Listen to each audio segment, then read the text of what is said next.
الرحمن الرحیم۔ جناب محترم گورنر صاحب، جناب محترم محتمم جامعہ ڈاکٹر نعمان صاحب، معزز سفارتی ممبران اور میرے فارغ التحصیل ہونے والے معزز طلبہ، میرے لیے بڑی اعزاز کی بات ہے کہ میں آج یہاں پر اس تقریب میں شریک ہو رہا ہوں جو کہ ان فارغ التحصیل ہونے والے طلباء کے اعزاز میں منعقد کی گئی ہے۔ یہ ایک ایسا موقع ہے کہ جس کے پیچھے اساتذہ کی محنت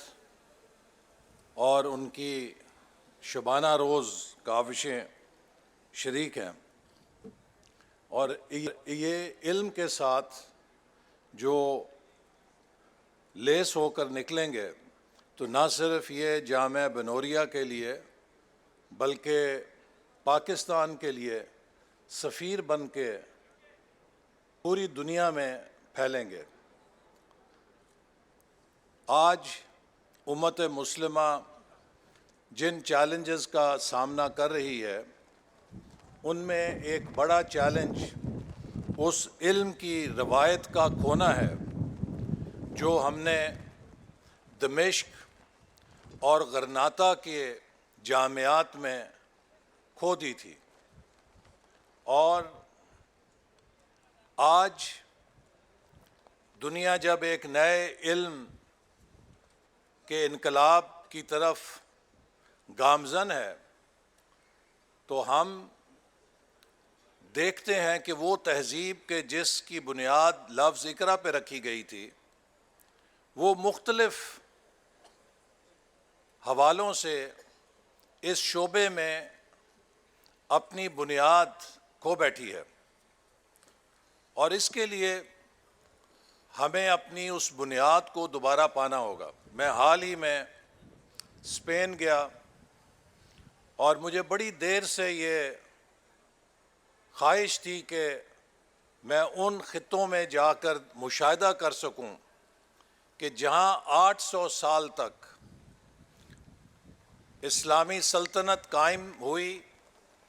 جس نے نہ صرف اسلامی سلطنت کا بلکہ یورپ کا علم کے حوالے سے، جسے گولڈن ایج کہا جاتا ہے،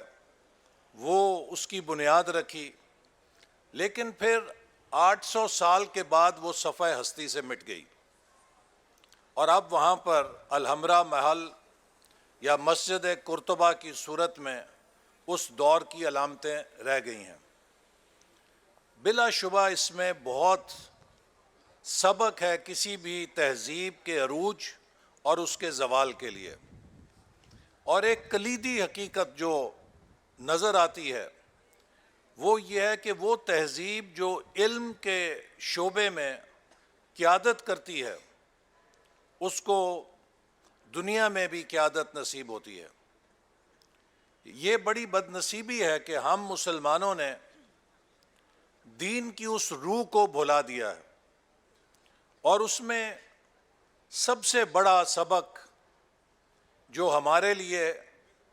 ہے وہ قرآن مجید سے دوری کا ہے۔ ہم نے قرآن مجید کو تلاوت کے لیے، برکت کے لیے رکھ لیا ہے، لیکن اس کی روح کو ہم بھلا بیٹھے ہیں۔ میں اکثر اس بات کی توجہ دلاتا ہوں اپنے تعلیم کے اور سائنس کے شعبے سے تعلق رکھنے والوں کو کہ سورہ آل عمران کی آیات 190 اور 191 وہ ڈیوائن چارٹر ہیں جو اس امت کو دی گئیں، جس میں اللہ تعالیٰ نے بہت وضاحت کے ساتھ یہ بیان فرمایا کہ یقیناً آسمانوں اور زمین کی تخلیق میں اور رات اور دن کے الٹ پھیر میں ہوش مندوں کے لیے نشانیاں ہیں، اور پھر اپنے پیاروں کا ذکر یوں کیا کہ جو اللہ کا ذکر کرتے رہتے ہیں، کھڑے بھی بیٹھے بھی اور اپنے پہلوؤں پر بھی اور مزید غور و فکر کرتے رہتے ہیں آسمانوں اور زمین کی تخلیق میں، یعنی کہ آسمانوں اور زمین کی تخلیق پہ غور و فکر وہ ڈیوائن خدائی مشن ہے جو اللہ تعالیٰ نے اپنے ان بندوں کے لیے نازل فرمایا یا لازم کیا کہ جو اسے یاد کرنے والے ہیں، جو اس کے پیارے ہیں، جو اس کے محبوب ہیں، اور پھر کہتے ہیں کہ اے ہمارے رب، تو نے یہ سب کچھ بے مقصد تو پیدا نہیں کیا، تو پاک ہے، بس تو ہمیں دوزخ کے عذاب سے بچا۔ تو میرے بھائیوں، بزرگوں، آج آپ مجھے بتائیے کہ کائنات کی تخلیق پہ غور و فکر کون کر رہا ہے؟ کائنات کی تخلیق پر غور و فکر جیمز ویب ٹیلی اسکوپ کر رہی ہے، جو باہر مدار میں یورپ اور امریکہ کی اسپیس ایجنسیوں نے لانچ کی ہے۔ آج کائنات کی غور و فکر تخلیق پر ہبل ٹیلی اسکوپ کر رہی ہے۔ کسی مسلمان ملک کا اس کے قریب قریب گزر نہیں ہے۔ جب ہمارا گولڈن پیریڈ تھا تو اس وقت ہم اسپیس سائنسز کی تحقیق کا مرکز تھے۔ تمام آبزرویٹریز یا سمرقند بخارا میں تھیں، یا اندلس میں تھیں، یا بغداد میں تھیں، اور کانسٹلیشن آف سٹارز کی میپنگ تمام مسلمان سائنسدان کرتے تھے۔ تو یہ علم اور فکر پر ہم نے جب اس روایت کو چھوڑ دیا تو ہم تنزلی کا شکار ہوتے چلے گئے۔ آج اس بات کی ضرورت ہے کہ ہم اس تحقیق کی روایت کو دوبارہ زندہ کریں۔ قرآن مجید کے ایک ایک لفظ کے اندر جو سمندر اس کے اندر معانی کا اور ہمارے لیے دعوت عمل کا ہے، ہم اس میں غوطہ زن ہو کے اس دنیا کے اندر دوبارہ وہ شان و شوکت حاصل کریں جسے ہم بھلا چکے ہیں۔ میں ان طلباء کو دعا کرتا ہوں کہ اللہ تعالیٰ کامیاب کرے، یہ دین کی علم کی قیادت کر سکیں، لیکن سب سے بڑی ضرورت اس بات کی ہے کہ یہ مسلمانوں میں وہ بیداری پیدا کریں جو قرآن کی تعلیمات کے ساتھ جڑی ہوئی ہے۔ یہ مسلمانوں میں اتفاق اور اتحاد کے سفیر بن کر اپنے پیغام کو پھیلانے والے بنیں۔ یہ اپنے محبت اور حسن کردار سے اسلام کے لیے مقناطیسی شخصیت کے حامل نظر آئیں۔ انہوں نے جو سفر کیا ہے، میں جب امریکہ تعلیم کے لیے جا رہا تھا تو راستے میں حج کا سفر مجھے نصیب ہوا، تو میرے ساتھ ایک مشرق وسطیٰ کے صاحب عرب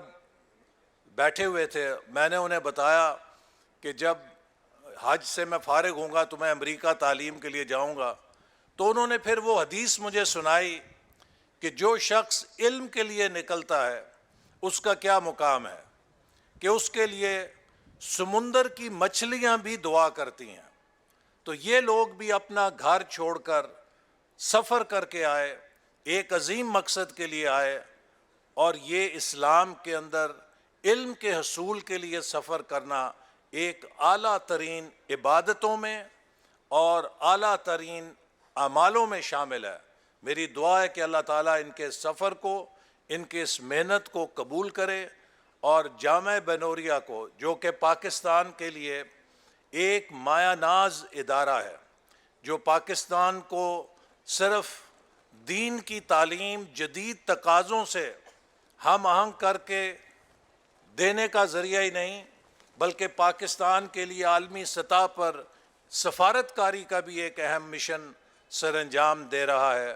میں اس کی کامیابی کے لیے بھی دعا کرتا ہوں، اور